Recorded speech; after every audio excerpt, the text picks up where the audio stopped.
Welcome to the Future Christian Podcast, your source for insights and ideas on how to lead your church into the 21st century.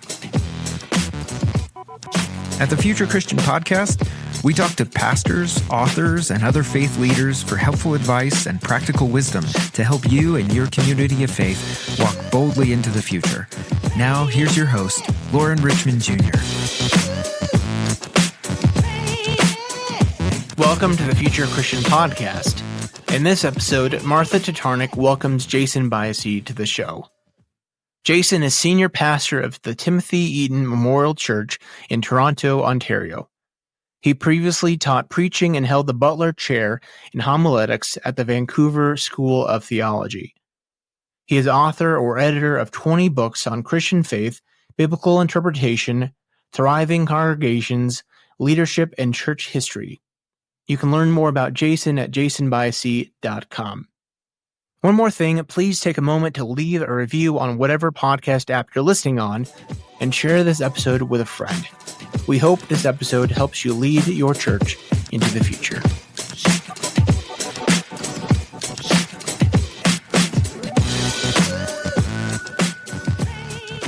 Welcome to the Future Christian Podcast. I am your guest host today, Martha Tatarnic.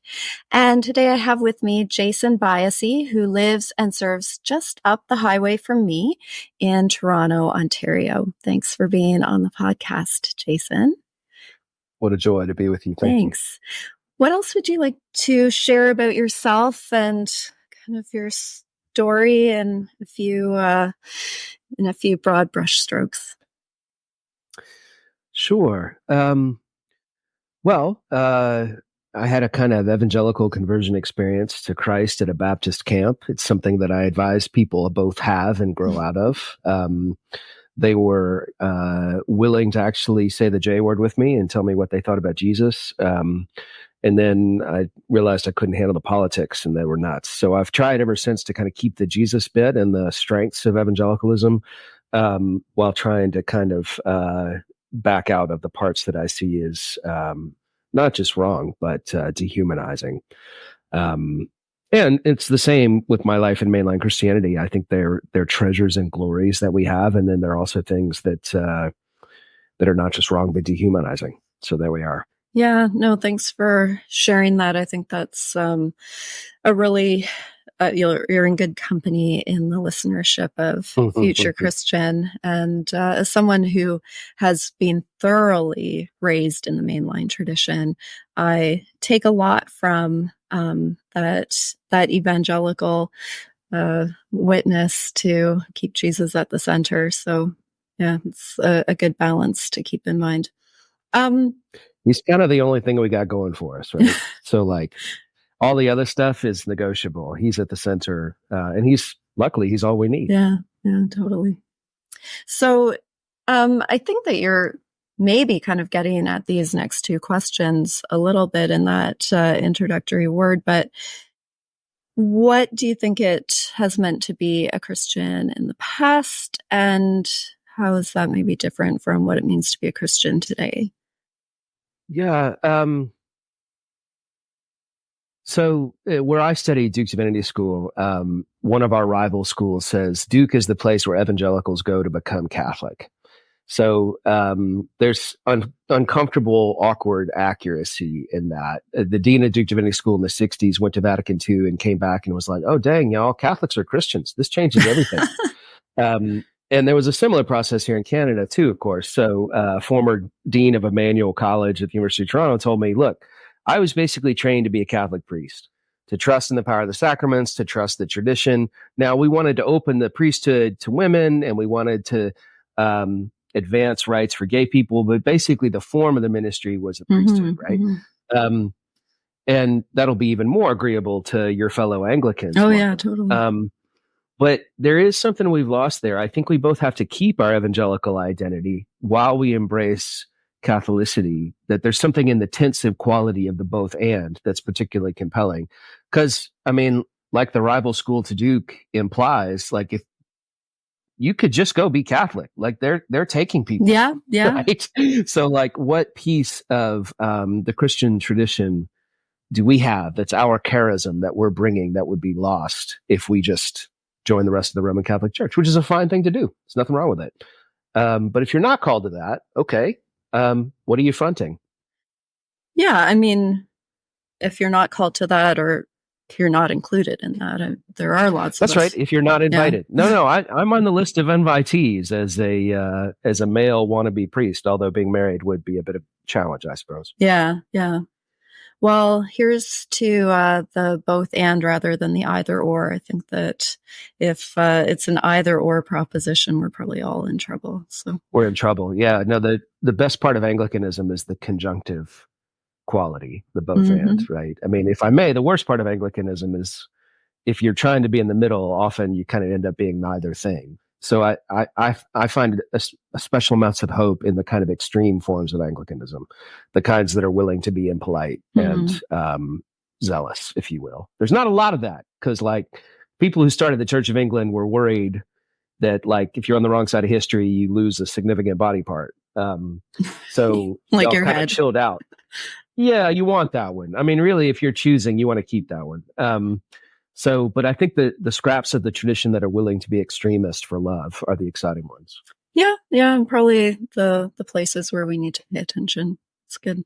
Right. Is there a spiritual practice that is particularly helpful, meaningful to you right now at this juncture in life? Yeah, so I use this Celtic daily prayer book from the Northumbria community in England. I find its prayers very gentle and helpful to me. I've made a practice of going to Trappist monasteries and then bringing lay people with me, and I find that magical. I love that the Book of Common Prayer is basically trying to make monastic practice something that the rest of the church all engages in. The problem is it just doesn't seem to work. So trying to find a way of prayer that's communal, that's disciplined, that's regular, and that's also got a low enough threshold anybody can join in, that still seems to be the prize to me. And the Book of Common Prayer seems to be the best effort to make it happen. I just haven't really seen it work. Yeah, what do you mean by you haven't seen it work? Yeah, I mean, so there are Anglican communities, they gather for morning and evening prayer, right? Just like there are throughout Catholic Christianity writ large. When I've tried to gather people regularly for things like morning and evening prayer in the Methodist and now United Church settings I'm in, it hasn't really taken. Right. Yeah. Okay. I see what you mean. It does seem to be sort of a charism of particular churches that they're able to get that gathering momentum. I mean, I think a lot of communities practice that piece around the daily office, but in a more solitary way, you know, part of which seems to kind of undo it to me. You know, I mean, Phyllis Tickle's amazing talking about sneaking off to the washroom, you know, for each of the 7 hours to the point where her friends realized either you have the most regular bladder in history or you're going to pray with the most. But the whole point is that it's communal, right? That you're in the same physical space. So you can do it at a distance, but something is lost. Yeah, something is lost. Also, you know, as we say in the Anglican Church, like, you are never praying the office alone, even if you're by yourself. No, that's right. All the angels and saints. That's right. And other prayers around the world. Good. Okay, so our main topic today is definitely one that sparks a lot of interest in my circle of friends and colleagues, and that is about how you grow a mainline or traditionalist church. And I've been thinking about that word grow because I don't think that that's actually the most accurate word for what we're going to be talking about today. I think I might want to sub in either the word like thriving or healthy or flourishing. I think the piece around numerical growth can be a part of it, and certainly one that most of us really desire. But I think what you're going to help us explore today is more around health and flourishing. Is that fair? Yeah, I mean, the nomenclature is contentious for a reason, right? I am committed to the claim that healthy things grow.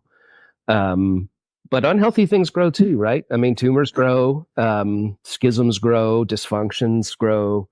So not everything growing is healthy. But I think if you're someone who believes in Jesus and thinks he's good news for your neighbor, then you want to see more people get to know him. And that's going to mean new relationships in the body of Christ. So that's a kind of growth. And yeah, so many qualifications abound. I agree, Mark. Yeah. Well, and we're also going to have a part of our conversation around death and decline too. And that's right. Yeah. I've heard you kind of gather that into the picture of health and life in Jesus. So yeah, we're going to unpack all of these different parts of this topic. Okay, so let's start off, Jason, with how you understand and describe the church, because I think that's an important starting point. And certainly when I've heard you talk, I would say that you have a pretty high ecclesiology about the church and what it reflects about God. So over to you. Yeah, thank you. So I think of the church as Jesus and all his weird friends. I wouldn't have any interest in the church if it wasn't for the church's heart, which is Jesus of Nazareth. And I really do have a high ecclesiology in the sense of, if you take the metaphor of the body of Christ, it's kind of a shocking metaphor. And Paul seems to take it so seriously, it's almost non-metaphorical for him, that we're kind of the liver, spleen, eyelashes, toenails, ribs, fleshy beating heart of the Jew from Nazareth, Mary's child. Someone noticed about me when I guest preach, which I do in a lot of different traditions, I almost always start with, here's why your church is so great. Mennonites, you're into peace. Anglicans, you're into sacraments. Catholics, you got Big Frank. Evangelicals, you're zealous. Like these are all gifts that God has given. And then God hasn't given all the gifts to any one of us, right? They seem to be scattered so that we kind of end up needing one another. I just see Jesus risen and reigning in all of these places where we don't necessarily call one another sister and brother yet. So there is something to the early 20th century ecumenical vision of the church that I still think is radical and interesting, and that my United Church of Canada was born from. It just doesn't seem to have a very sharp edge anymore in our day, right? And it almost feels like yesteryear's project that's kind of failed. So I'll stop with this. G.K. Chesterton has this thing where he says, we would all agree that St. Francis is like Jesus. That seems easy enough. Is the reverse also true? Is Jesus like St. Francis?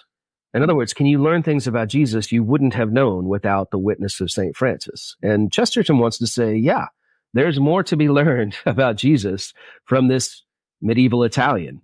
I think that's correct, that learning about God's weird friends, the saints, especially maybe those saints we don't recognize as such, is a way of learning about the God fleshed in Jesus of Nazareth.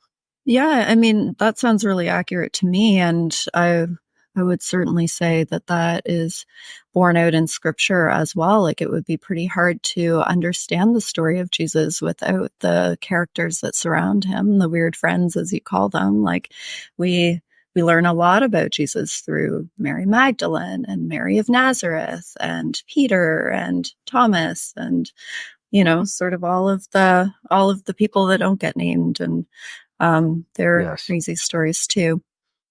We wouldn't have these scriptures without them. Yeah. You had a turn of phrase that I thought was quite beautiful. You defined the church as the gathering across fault lines of race, class, and age. I thought that was a particularly powerful way of defining the church as well. Thank you. Yeah, a friend of mine visited the church I serve, Timothy Eaton Memorial, which is a beautiful building in Midtown Toronto. And she said, I was surprised it seemed like there were needy people there. And I said, what do you mean? And she said, well, there were people who seemed to sleep outside and people who seemed not to have all their act together financially. I thought this was a great compliment she paid to my church. So I'm not sure where else in our culture someone who doesn't know where they're going to sleep and someone who has plenty of money sit beside each other and become friends. And I think our culture wants that. We just don't really know how to do it. And I don't know that the church knows how to do it. It's just that the Holy Spirit is always drawing all these surprising relationships, where you wouldn't expect. I'm struck too that, maybe the greatest miracle in the church in the last half millennium is the African American church in the United States. That a religion that was used to impose and maintain slavery, segregation, and violence. African American people said, okay, we don't like this white Christianity, but this Jesus, this one who was bruised for our transgressions, crushed for our iniquities, he's on our side. The heart of this story is someone who suffers, and the heart of this story is a God who frees slaves in the Exodus. So y'all are doing it wrong, but we're going to do it right. And I'm struck. I can't bring up an example from the African American church where my people in Toronto don't lean in and say, yeah, there's something true about that. I want that. Age, I can't think of where people who are 100 and people who are 1 sit down together and make their life together when they don't have the same last name. So I really am committed to, I think that church is a miracle. It's got all these horrible flaws that we see very quickly, those of us who are on the payroll, right? But then I just think we have to constantly say, yeah, and look at all this river of grace born to us through this flawed institution. Yeah, exactly. I always say that the church is not a designer community, which That's lovely. is like a bit unsettling. You say that we kind of want this diversity and don't know how to get it. But I think in lots of ways, we're also sort of trained not to want it. Like we are trained to sort of edit out people and voices and opinions that don't align with our own. That's right. And there is something grace-filled and totally unsettling about, like, we don't get to pick who's part of this thing. Like, we're just stuck with each other. Yeah, that's exactly right. No,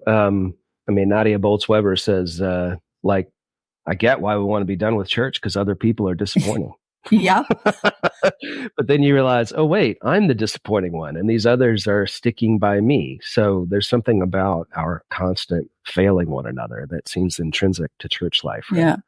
Yeah, exactly. Yeah, the flaws are kind of the point in some ways.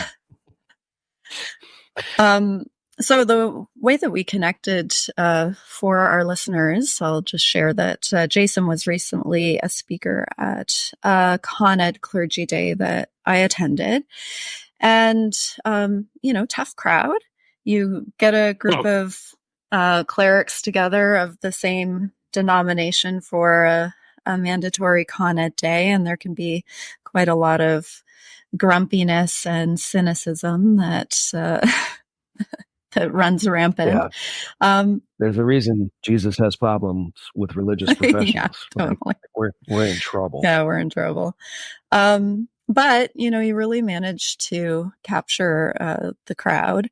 And he sort of opened by talking about there not being a book, a manual on how to grow a traditionalist church.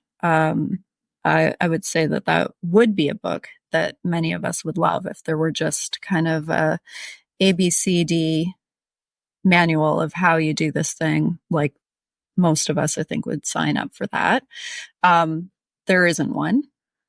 And you also kind of named a lot of the inadequacy that I think that those of us serving in the traditionalist mainline church often feel, especially when we compare ourselves to like the mega church down the road that is equipped with all of the bells and whistles of modern ministry. So, I think that you were reading the room well in terms of knowing who you were speaking to. People related to that. Then you also shared a story about speaking to a pastor or mentor of yours who is in a thriving traditionalist church, and you wondered with him whether there might be some takeaways that could be put into a book and shared. He pretty quickly dismissed that suggestion. That's right. Saying that there's no formula. Like, you can't boil this thing down to a formula. But I understand you have a background in journalism, and your journalistic radar was on, and you have been doing some research into whether there aren't, in fact, some takeaways that can be offered from your friend or from others who are leading flourishing churches. So all of that preamble, why is there no formula? Why can't we just put this down into a ABCD manual? Wow, Martha, you're a terrifyingly good listener. You just summarized all the good points I had in 3 hours in about 30 seconds. So bless you. I mean, there's no formula because every place is unique and nothing can be kind of dropped one size fits all into a neighborhood that where it doesn't fit. So I think this is why horticultural metaphors still have a kind of purchase, right? Like when people talk about planting, people talk about gardening. You can look at my hands. I am no good at this. I have no ability to actually dig in the dirt and make things live. I think it's a miracle. Right. But people who do will talk about specific soil and what can grow there and what can't, specific shade, specific weather. If you don't know how to read those things, you're not doing it right. And actually, we all depend on someone doing it right to eat. Yeah.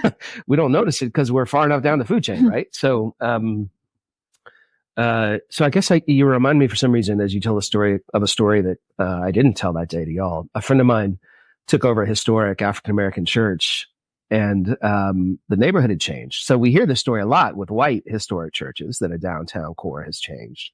I don't hear it as often with African American churches. So it had changed into a largely Latino neighborhood.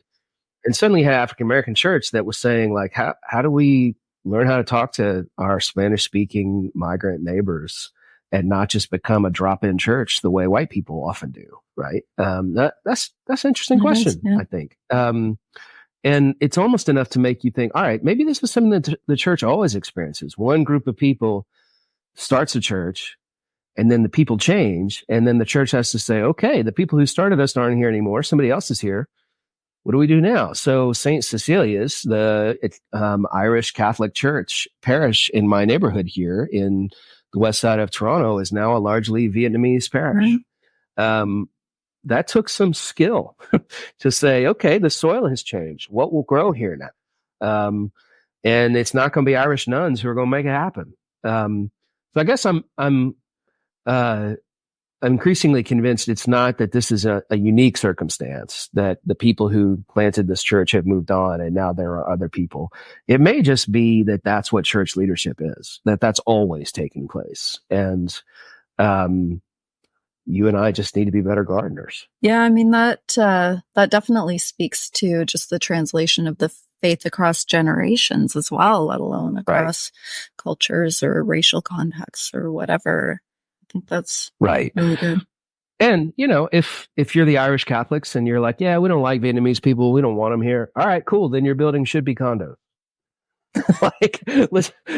Let's just have that happen. And yet, so I tell this story a lot that Andrew Walls tells, the great Scottish missiologist who just died a few years ago. In his hometown in Glasgow, he said there were 4 historic cathedral churches in the main square. 3 of them are now nightclubs.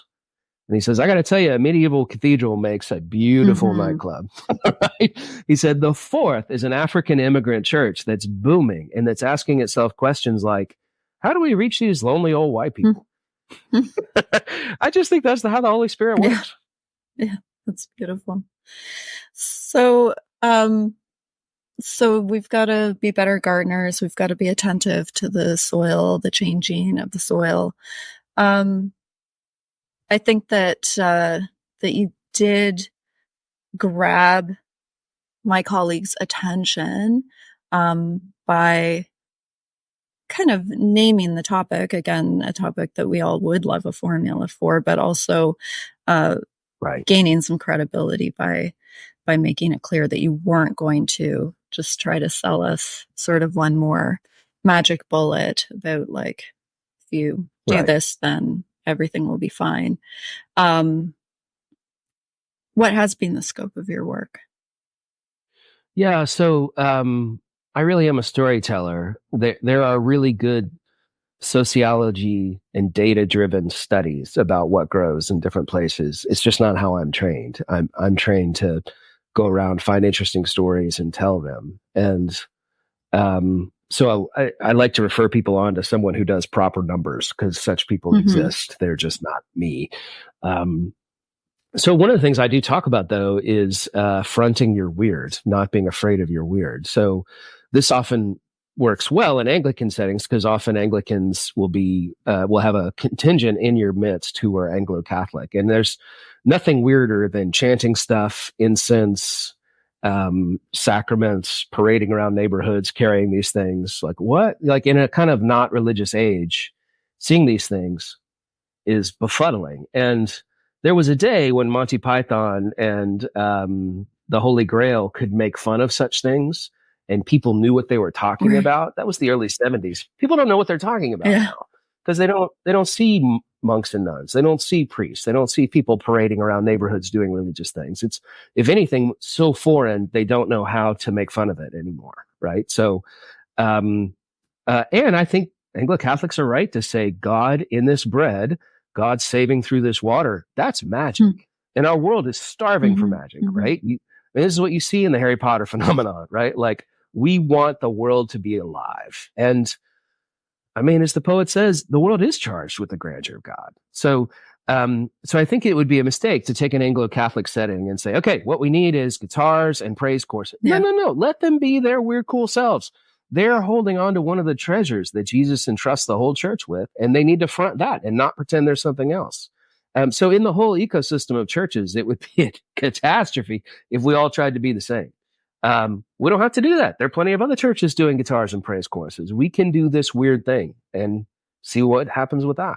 Yeah. So embracing your weird, embracing your uniqueness, embracing your context, your history, I guess. The pieces of the tradition that have been passed along to you, being good stewards of that.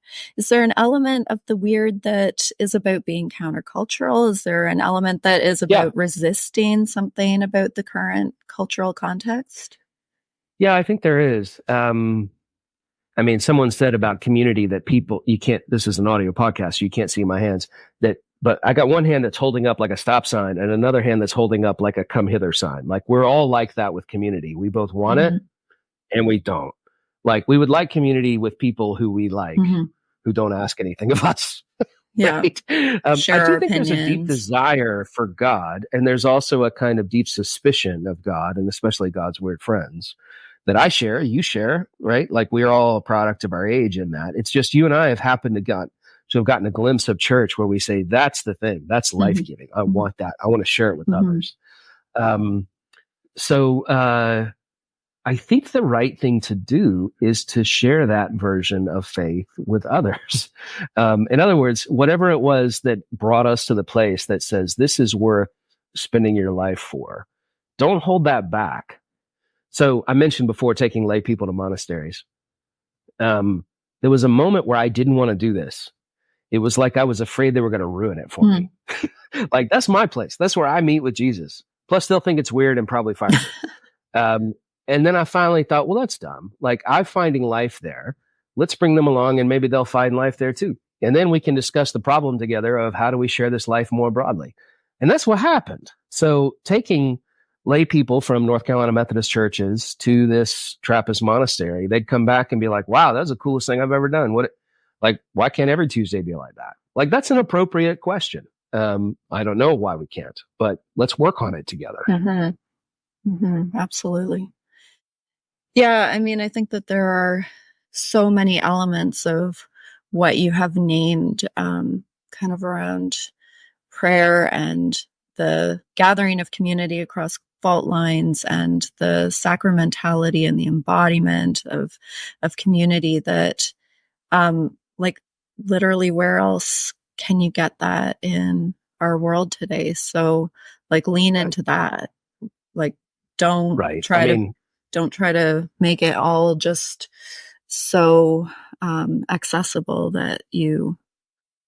Yeah, let it be in sort of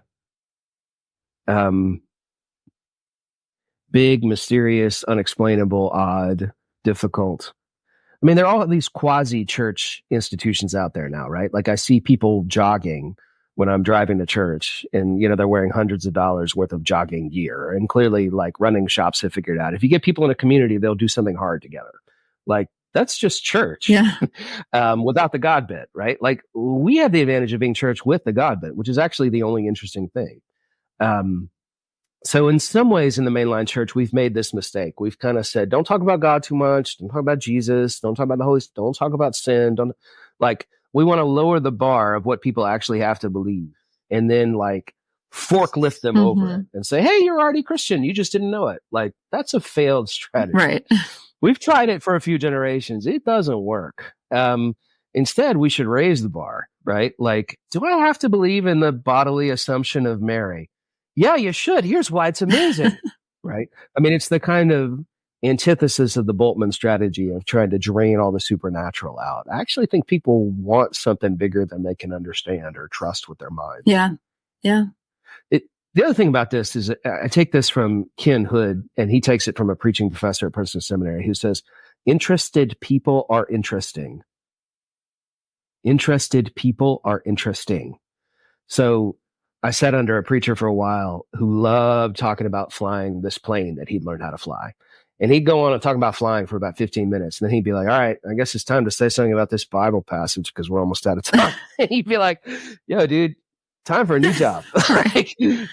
Like you and I as preachers have to stay interested in Jesus, in the new creation he's bringing, in the sharp, countercultural, difficult witness to that Scripture is as it grates against our sensibilities. That's the only thing worth being interested in. They will notice what interests us. They will not necessarily be interested in what interests us.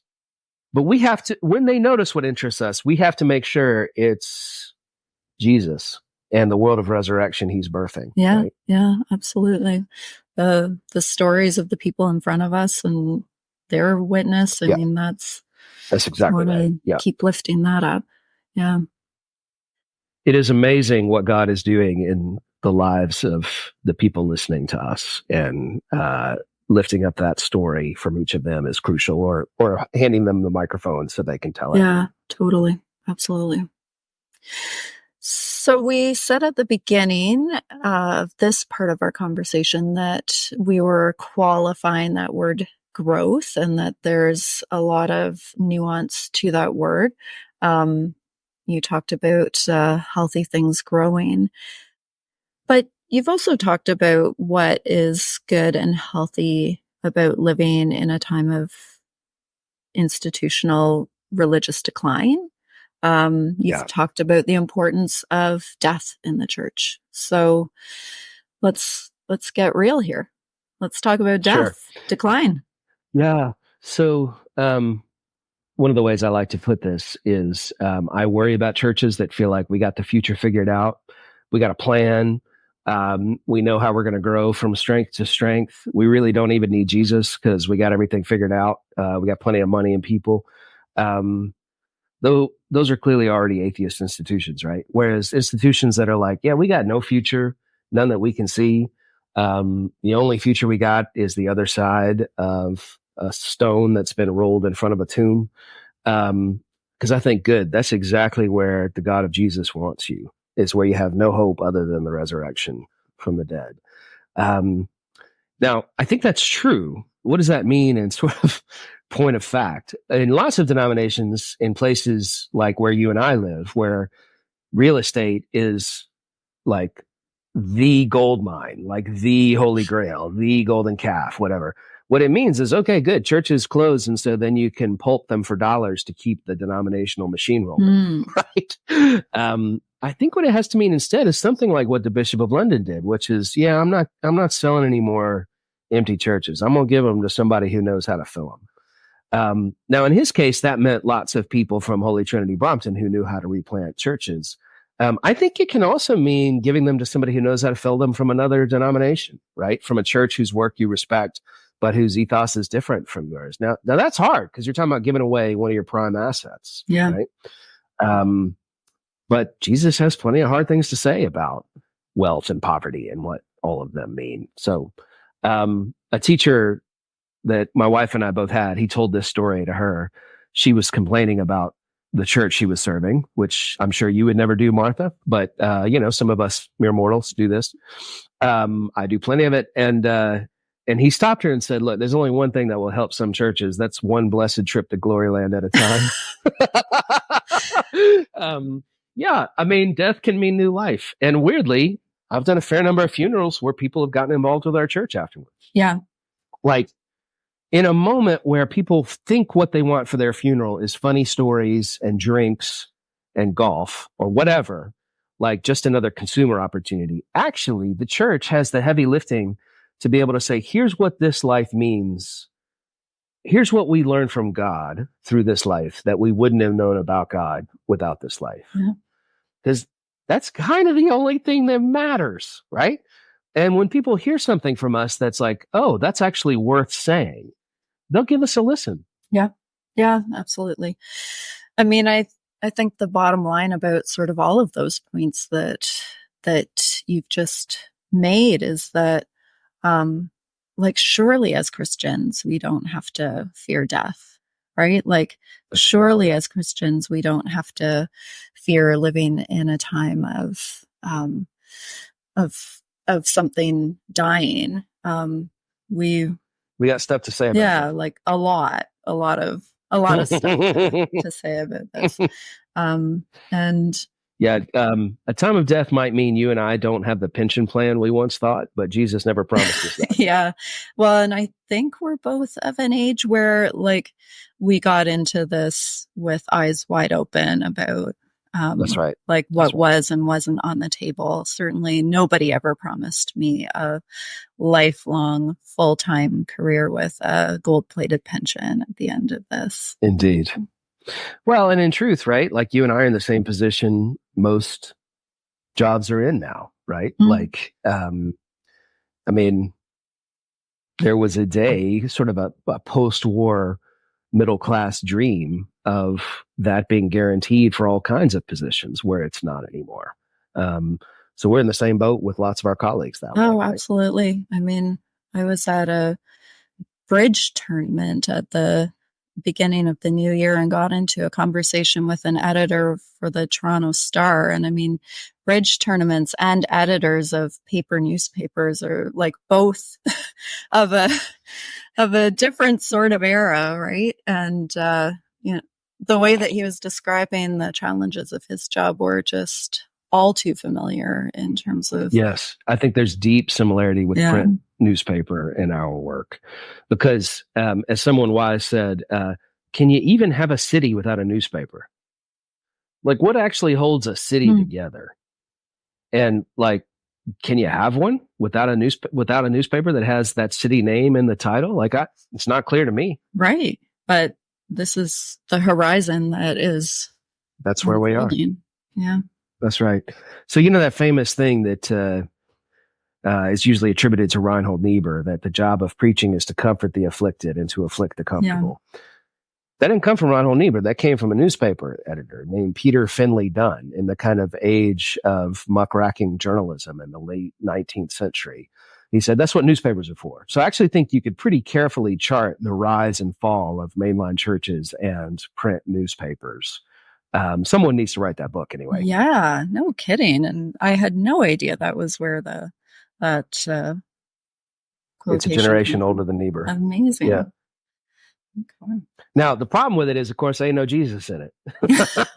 So that's just the bit I want to add is comfort the afflicted and afflict the comfortable with the risen Jew from Nazareth. Right. But, Niebuhr's doing fine on his own. He requires no supplementation from me. Okay. Noted.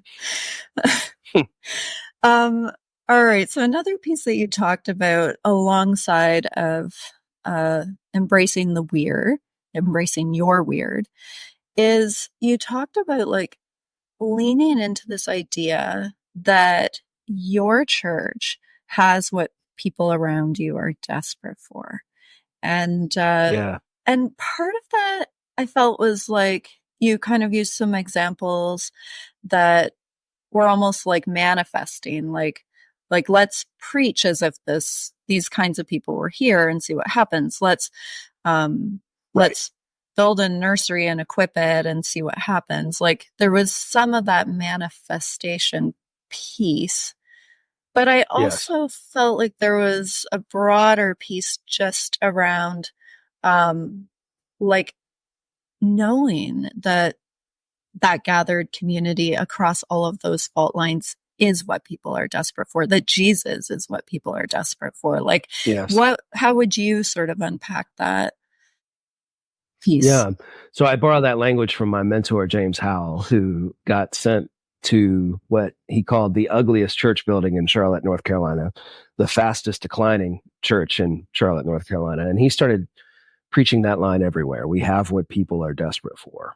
And you're right. Some of that's aspirational.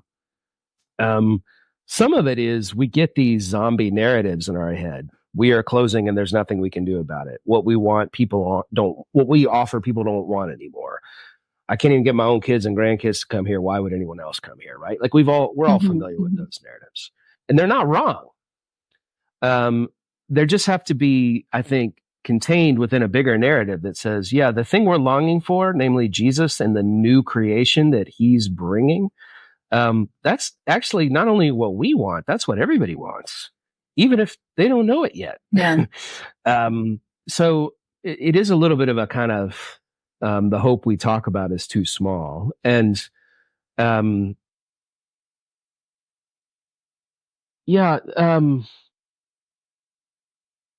so people who talk about advocacy for disabled people, for example, will say we think about that backwards. We tend to think as a church, well, we don't have any people in wheelchairs, so we don't need a ramp. But it's actually the reverse of that. Yeah, you don't have any people in wheelchairs because you ain't got no ramp. They can't get in. So build a ramp, and then you can ask yourself, do we have any disabled people? Why, lo and behold, things seem to have changed, right? So Tim Keller used to talk about that with preaching for non-Christians. If you preach as though non-Christians are present, they will be. Right. If you preach as though there are no non-Christians, you won't have any. It feels backward. So the way I try and talk about this is you want to preach for kind of one layer beyond who you can presently see. Like if the church is a series of circles nestled within each other, who's the circle just beyond where you're at, who could conceivably come to be part of your community but aren't now? Preach for them. The ones who are already close, they're fine. Let them take care of themselves. If you need to, at a key moment, you can tell them, hey, you guys are going to pay my salary so I can ignore you. My job is to work the edges just beyond you. Not the people who are 5 circles away, right? But the people who know they want something, know that we might have it, and might be convincible to visit us once in a while. Like, how can we posture ourselves so that we make clear, you're the center of our life. We have no church without you. And actually, we think what we could come to share together makes your life more beautiful, that you want it. Not all of them are going to come. Yeah. But you want to aim for them. Yeah.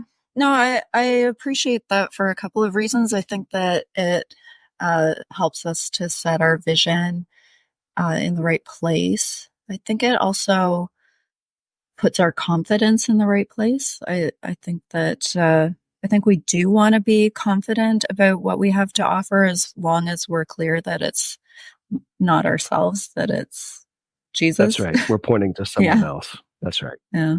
And in fact, if we point to ourselves, it's pretty pitiful. Yeah, right? It's not good news. That's not the good news. But that's kind of awesome. Like all we got is a kind of screwed up community. So, you're a screwed up person? That's great. Yeah. We also have a building that's old and like needs a lot of care and right. Yeah. A lot of us have that's exactly right. Too. Yeah. No, that's I mean, I think being clearly modest about our own community and also immodest about God who's always raising the dead are the two things to do in tandem. Yeah, totally. So there's no formula. You've been really clear about that. I think every leader that you have talked to of thriving traditionalist churches have co-signed that. There's no formula. Yeah, that's right. They all want to insist on that. They all want to be clear. But there's some patterns, some common ground. So what would be some of those places of common ground? So I take this from a guy named George Lings in the Church Army in the UK, who I'm sure he's getting it from somewhere else, but it's a great phrase. Churches that intend to grow tend to grow. Churches that intend to grow tend to grow. That is, if you make it an intention and you try something to make it happen, it will probably fail because most things fail. But what you got to do, like any good gardener, is pulp that failure into something that bears fruit, right? Into something that becomes mulch. So I knew a sociologist who studied in Southern California at Fuller. And he said, all right, you mainliners start stuff wrong. You'll start one thing and you'll overfund it and it'll fail because most things fail. And then for the next 50 years, you'll say, well, we tried that and it doesn't work. And he says, meanwhile, we evangelicals try 100 things. We fund none of them. 90 of them fail because most things fail. The 10 that don't fail, we then proceed to underfund. Most of them will fail too. 3 or 4 will succeed and become amazing. Then we dump money on those. Yeah. Right. Yeah. So I think that's correct. We need a much higher tolerance for failure. And usually the way things succeed is not what we expected. So the Alpha course was designed to be a new members course for folks coming to Holy Trinity Brompton who were part of another congregation. And it succeeded as an outreach to non-Christians. They say we would never have designed it that way if we thought it was an outreach to new Christians. We wouldn't have started with who is Jesus, right? We would have started with, can you believe in a God in a skeptical age, whatever. So usually the way things succeed is you're looking that way and God sneaks up behind you and gives you a kiss on the cheek, right? It succeeds in a way you didn't expect. And then you say, oh, that's what the Holy Spirit wants. Let's do that thing instead, that accident. So this is the way Jesus farms, right? He takes a handful of seed and he doesn't very carefully plow the row and fertilize. No, he just throws it everywhere. And some of it gets in the bus and some of it gets in your hair and some of it goes in the neighbor's place and most of it gets eaten up. But lo and behold, there in the sidewalk, something pops up. Ooh, look, that's the most beautiful squash I've ever seen. Like, there's a reason he farms that way. Yeah, totally. So that's a pretty big commonality that you experience, is like a willingness to throw noodles at the wall and see what sticks, like try a lot of things. Yeah. Try a lot of things knowing most won't and don't overspend right. So it sort of depends on a kind of willingness of people, not just clergy, but of people writ large to use their own networks to reach out, right? I think we already know this. Most of us got involved in a church because someone we trusted invited us. It's pretty simple. So like you and I have to make church such that when someone is brave enough to invite a friend, it like speaks to them. Anyway, yeah, it's almost unbearably intimate. Like someone I trust who doesn't now have this in their life, I'm going to pick them up and bring them there. Most of the time, they'll say, thanks, that was fun. I'm not coming again, right? Yeah. Yeah, you have to be willing to suffer a kind of rejection from someone you care about. Yeah, absolutely. I think that those kind of different levels of being able to tolerate so-called failure allow a lot of bravery that's important in ministry. Right. And, I don't know about you, but like, I kind of feel like, I was in a youth group in an evangelical church, which means getting humiliated over and over again as you ask people out. Like you learn to be the fool and you learn a high tolerance for being refused. So like I worked as a salesperson for Yellow Page advertising when we still had Yellow Pages. And most of the time people say, no, you don't take it personally. You move on to the next place. Right. Yeah. That's absolutely right. What do you think would surprise people the most about the commonalities that you found across the people you talk to? Yeah. One thing I've really loved learning is that people who lead growing places are not usually the kind of charismatic extroverts that you expect. That's a kind of... Yeah, I find that very hopeful and surprising. I do too. Yes. So the sort of skinny jeaned, expensively shod, ironic facial hair with the beautiful family, like it seems like that gets a lot of media attention, but it's a kind of lie. I don't know too many people who want someone that annoying in their life. But I've met a lot of pretty underwhelming, under-charismatic people who've seen churches that have done really, really well. And so Tim Dickow in Vancouver puts it this way. It used to be that to lead a mainline church, what you had to be was competent. And like, you know, after World War II, if you were in a Canadian church, like people would turn up. Like you didn't have to do much other than be competent. That's not good enough anymore. Now you also have to be, he says, creative and committed. Creative in the sense of actually making alliances with people that will bring energy and strength to you and to the neighborhood. Committed, it's going to take a while. So Tim likes to say when he got to this dying church in East Van, he was like, yeah, I'm going to turn this thing around in a couple of years. But he had heard it would take 10 years to get a dysfunctional place healthy. He looked around at year 10 and said, yeah, that's how long it took. Yeah. So you're not going to blow through town and do it in a minute, right? Yeah. Yeah, that's absolutely right. I'm at year 10 in my church, actually. And seeing signs of health. Yeah, it's actually quite amazing the things that start to bubble up and become possible after a longer tenure, which, you know, until this point I haven't experienced. So, yeah, Richard Charcha used to say we see our most fruitfulness from our clergy in year 12. Yeah, but how many people never get to year 12? Like, it's not. We're too impatient for that. I know. I met a pastor and an associate who'd been in place 23 and 25 years. And the associate, the 25-year, said to me, I think they're starting to trust us. There you go. I love that. Yeah. I mean, church is just trying to learn how to be a human being. Mm-hmm. So, like, the trust will be hard won. Church has failed so many people so many times. So, like, presumably it's going to take more than charisma. So, my buddy Matt Miofsky, who pastors a flourishing church in St. Louis, says mainliners fixate on charisma. And we think that's the secret. It is not. People who've been burned by a charismatic church planter know that they will walk off with the money and a different spouse. Like, that is not the thing to trust. The thing that smart church planters bear down on is character. So, like, among smart evangelicals, they'll like interview your friends from grade school. Like, is this a trustworthy person?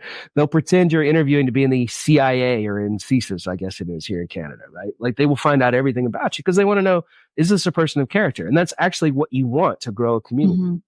Yeah, character rather than So, charisma. I mean, you could say there's no formula.